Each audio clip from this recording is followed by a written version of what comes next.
So how to find the optimal number of rain gauges for a catchment?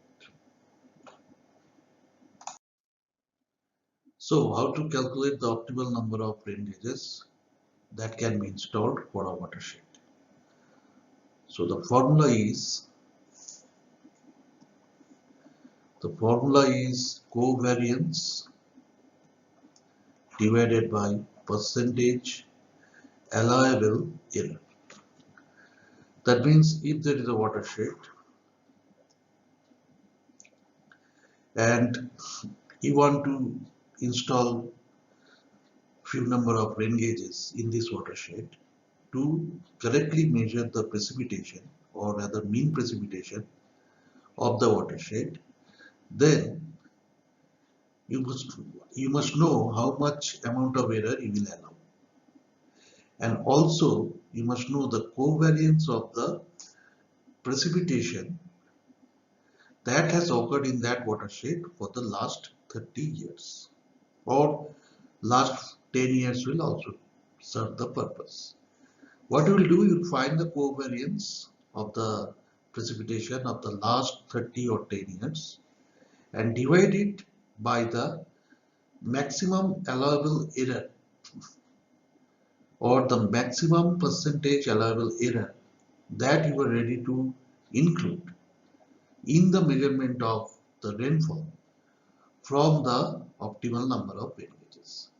So the problem will be like this. Covariance will be given. Suppose covariance is 7 and maximum allowable percentage error is 2%. So to find the optimal number of rain gauges for that watershed, you just apply this formula. N equals to 7 by 2. So 3.5. Now 3.5 cannot be a number of rain gauge. So you will take the next highest number. That means for 3.5 it will be 4. But if the result is 3.1 or 3.2, then the result will be 3.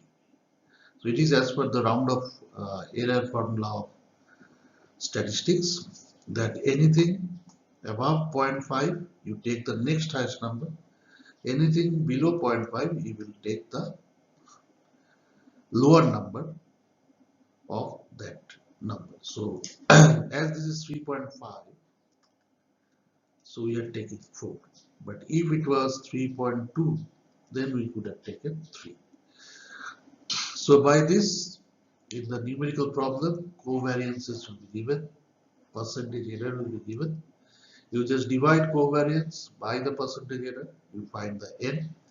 If n is 3, suppose 2.6 or 2.7, then it will be 3. If n is 2.4 or 2.3, then it will be 2. So that is all you have to do to find the optimal number of rain gauges for a watershed.